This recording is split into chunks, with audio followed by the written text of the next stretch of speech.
Aduh.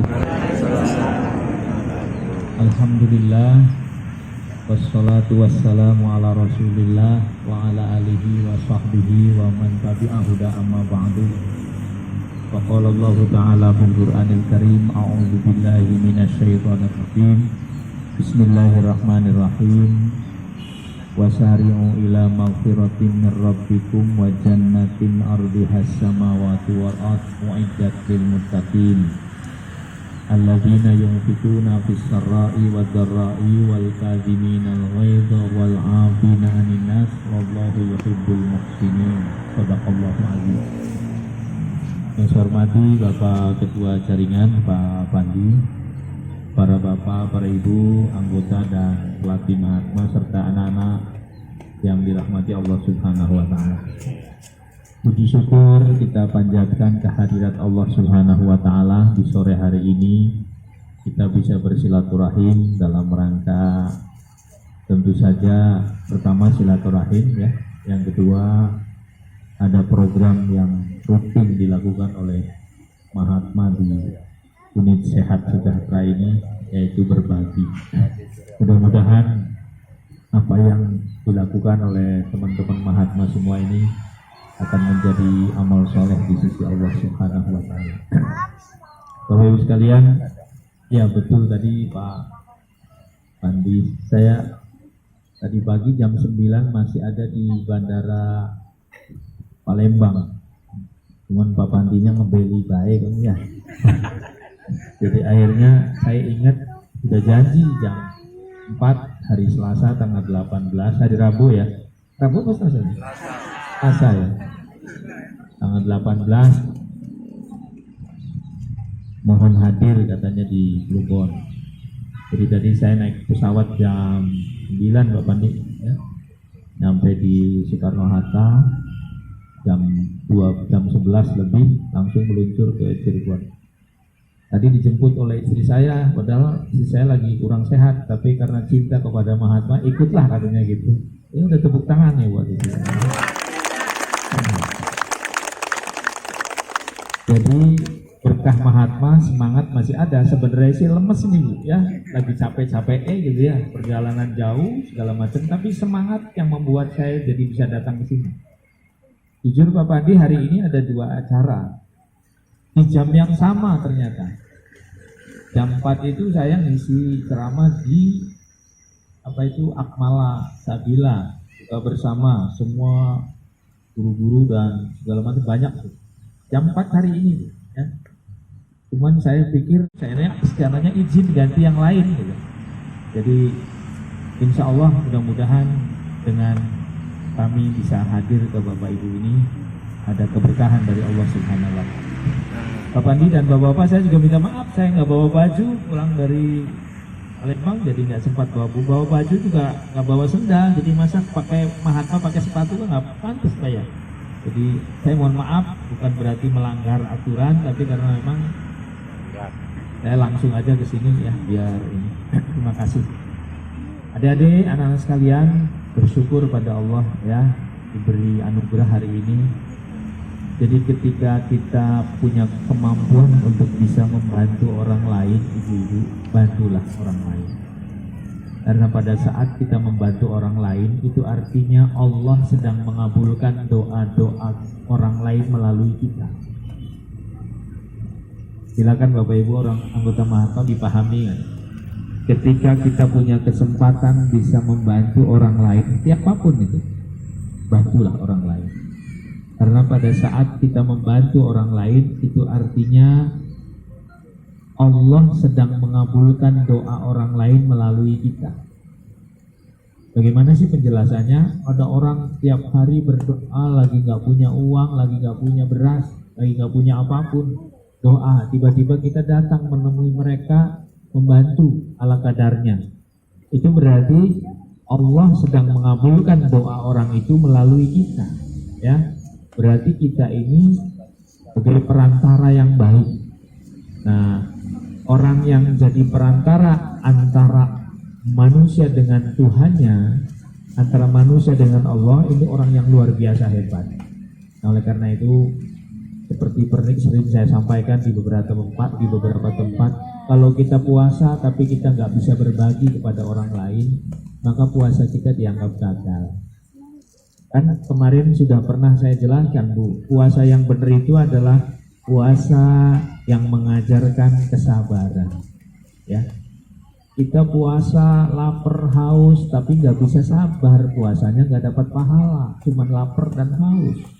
Maka puasa itu mendidik kita menjadi orang yang bersabar. Orang yang puasa tapi tidak bersabar, maka puasanya dianggap nol. Bagian kempong, bagian haus, kalau tidak bisa sabar menghadapi bulan Ramadan, puasanya tidak mendapat pahala. Nah, ini puasa yang benar itu. Ya. Terus apalagi puasa yang benar itu adalah puasa yang mengajarkan berbagi. Nah, ini dilakukan oleh kawan-kawan Mahatma di sini, ya. Tidak hanya di sini, kesempatan, punya rezeki, punya uang yang cukup bagi orang lain. Barang siapa yang memberi makan kepada orang yang berpuasa pada satu hari, maka nilainya sama seperti orang yang berpuasa satu hari itu. Ini luar biasa, kata Nabi, ya. Jadi ciri orang yang puasanya benar itu, kalau bahasa kerennya sih, punya kepekaan sosial. Jadi kalau orang puasa tapi pelit, puasanya nggak ada nilainya, ya. Orang puasa tapi hanya memikirkan diri sendiri, maka puasanya juga tidak ada nilainya. Kenapa? Karena puasa itu mengajarkan tentang kepekaan sosial. Puasa itu mengajarkan berbagi. Dan anggota Mahatma, ya, serta seluruh keluarga besar Mahatma sudah mempraktekkan ini semua, ya. Di tengah-tengah suasana ini bagian dari semangat puasa. Jadi kalau orang berpuasa tapi tidak punya sifat berbagi pada orang lain, maka puasanya nggak punya nilai. Puasa kok bakhil, puasa kok pelit, gitu ya. Walaupun lapar, walaupun haus, ketika ada orang lain yang membutuhkan kita tidak bantu, maka puasa kita dianggap bernilai nol. Nah, kata Nabi, orang derajatnya akan naik kalau dia melakukan 4 hal, ya. Mungkin teman-teman Mahatma ingat, ya, ada 4 hal yang membuat orang bisa masuk surga. Yang pertama adalah silaturahim. Yang kedua adalah berbagi makanan pada orang lain. Yang ketiga adalah menebarkan salam. Dan yang keempat adalah apa tadi? Berbagi orang yang bangun pada saat orang lain tertidur untuk melaksanakan sholat. Jadi 4 tuh, ya. Masih ingat Bapak Ibu? Yang pertama silaturahim yang membuat kita dapat tiket surga. Yang kedua at-imuto'an, berbagi makanan pada orang lain. Yang ketiga afsus salam, menebarkan kedamaian, salam.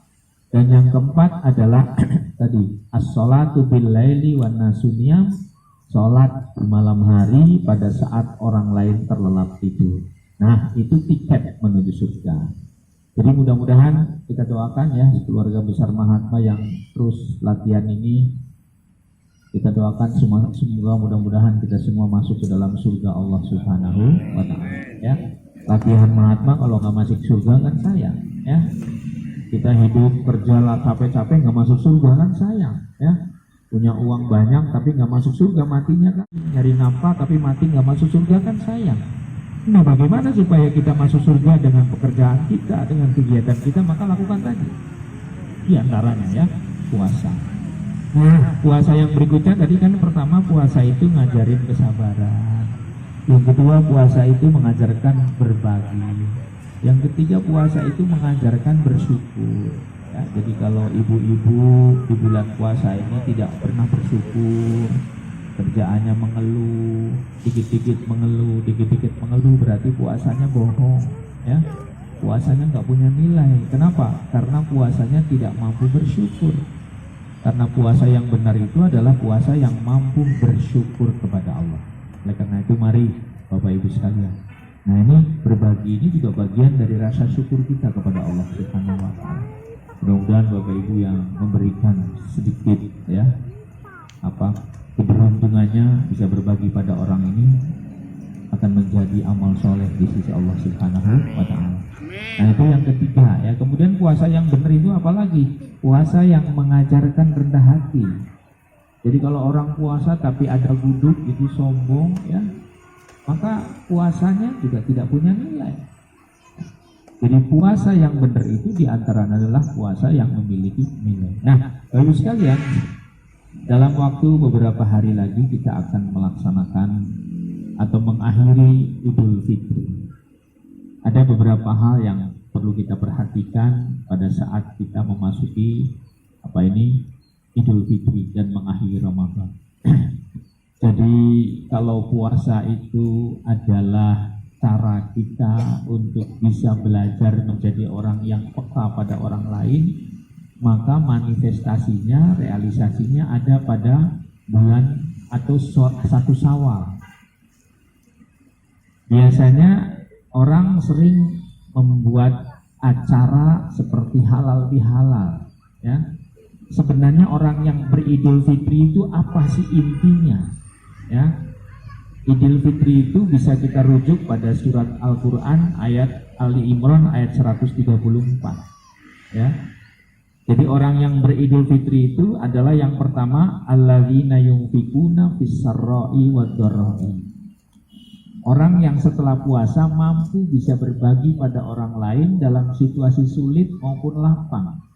Jadi pelajaran 1 bulan puasa ini, begitu Idul Fitri muncul mental kita menjadi orang yang bisa berbagi kebahagiaan pada orang lain. Alladzina yunfikuna fis-sarra'i wad-dharra'i. Jadi kalau orang beridul fitri tapi masih pelit, berarti memang Idul Fitrinya gagal, puasanya juga gagal. Yang kedua apa? Wal kaziminal ghaiz. Orang yang sudah pandai mengendalikan emosinya. Jadi kalau orang berpuasa, orang beridul fitri tapi masih mengumbar amarah dan emosinya setelah Idul Fitri, maka itu puasanya atau Idul Fitrinya dianggap gagal. Jadi Bapak Ibu sekalian, sama dengan puasa, Idul Fitri itu pesan moralnya adalah mengajarkan kita untuk bisa mengendalikan amarah dan emosinya. Dan yang ketiga apa? Yang ketiga kata Allah Subhanahu wa taala, wal afina 'anil nas. Nah, ini di bulan Idul Fitri ini ya. Orang yang mampu memaafkan orang lain dan memberi maaf pada orang lain dan meminta maaf. Jadi isi pesan utama dari Idul Fitri itu adalah bagaimana kita mampu memaafkan orang lain dan mampu meminta maaf pada orang lain. Makanya kan di bulan Ramadan, di 1 Syawal itu ya selalu ada tradisi untuk saling memaafkan. Ya, sering kita mendengar ada kata-kata mohon maaf lahir batin ya, selamat hari raya Idul Fitri 1 Syawal dan seterusnya. Intinya apa? Bahwa ketika orang beridul fitri sudah tidak ada lagi dosa di antara sesama manusia. Sudah tidak ada lagi dendam, sudah tidak ada lagi saling menjelekkan, sudah tidak ada lagi saling menyakiti. Jadi ketika orang beridul fitri itu dosanya 0. Makanya disebut Idul Fitri itu artinya adalah Id itu kembali, Al-Fitri itu suci. Jadi kalau ibu ada yang nanya, Pak, Bu, apa sih artinya Idul Fitri? Idul itu artinya kembali atau perayaan, Al-Fitri itu adalah suci. Jadi begitu orang beridul fitri itu artinya orang kembali menjadi suci karena dibasuh selama 1 bulan dengan puasa, lalu bersalaman, saling memaafkan, maka dosa kepada Allahnya 0, dosa dengan sesamanya juga 0. Kenapa? Karena tadi saling memaafkan. Oleh karena itu semangat dari Idul Fitri itu adalah wal afina 'anil nas, orang yang memaafkan kepada sesama manusia. Ya. Ini penting ya Bapak Ibu sekalian. Jadi kalau Idul Fitri masih ada dendam, Idul Fitri masih ada kemarahan, Idul Fitri masih ada dengki, Idul Fitri masih ada iri hati, berarti sebenarnya Idul Fitrinya ya tidak benar ya. Karena makna hakikat dari Idul Fitri salah satunya adalah mengenalkan jiwa kita agar kita betul-betul sehat jiwanya dan tidak punya khilaf dengan sesama. Kemudian yang keempat apa? Wallahu yuhibbul muhsinin. Orang yang beridul fitri adalah orang yang selalu ingin berbuat. Setelah selesai puasa ini Bapak Ibu, nanti Ibu hanya punya target, Bapak-bapak punya target hanya ingin berbuat yang terbaik kepada siapapun. Ya, pada siapapun. Nah, saya kira itu ya Bapak Ibu yang bisa saya sampaikan. Ya, sudah 4:30 ya, masih 4:30, pokoknya jam 5 ya, tapi nggak apa-apa supaya nanti acaranya cepat berjalan selesai. Ada yang belum masak nggak Bu? Ada ya? Saya jujur aja saya belum masak, jadi saya nanti jam 5 mau masak. Belum masak?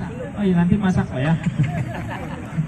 Ya, jadi itu saja yang bisa saya sampaikan. Kesimpulannya, mari kita terus menjadi orang yang menjaga puasa kita dengan 4 hal tadi, dan mari kita maknai Idul Fitri tadi, Idul Fitri kita yang nanti ya dengan 4 hal juga ya. Pertama berbagi, yang kedua saling mengendalikan amarah, yang ketiga itu adalah saling memaafkan, dan yang keempat adalah selalu ingin berbuat yang terbaik. Itu saja Bapak Ibu, kita doakan mudah-mudahan Bapak Ibu semua yang hadir di sini puasa dan ibadahnya diterima oleh Allah Subhanahu wa Ta'ala. Pak Pandi, saya kira itu nanti bisa dilanjut sama Pak Kiai Imam tuh, ada Pak Kiai Imam kayaknya. Ya. Pak Imam, saya baru datang Pak, ya, dari Palembang, ya. Jadi agak capek ya, jadi mohon maaf ini. Kalau lemes sih nggak tetap semangat, cuman ya tadi malam tidurnya agak kemalaman di hotel, ada acara gitu ya, jadi nggak sempat ini, terus langsung pagi-paginya terbang ke Jakarta, langsung ke sini. Alhamdulillah tadi itu nggak macet Pak, Masya Allah, di Cipali nggak macet, Alhamdulillah ya.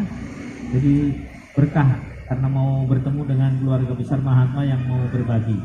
Selanjutnya silakan acara berikutnya dilanjutkan Pak Pandi. Terima kasih dari saya. Assalamualaikum warahmatullahi wabarakatuh. Tepuk tangan dulu adik-adik, luar biasa. Selanjutnya penceramah jatuh, sudah sampai rumah nggak bisa minta lagi. Ya. Sambil nunggu katanya ada kue dari Ibu Yosin. Nah kalau yang kue astor ini dari Ibu Haji Medi ya. Ada yang ada kurmanya itu kurmanya dari Ibu Urba. Nggak apa-apa, ini tak buru-buru bukan mestakan ini. Ya.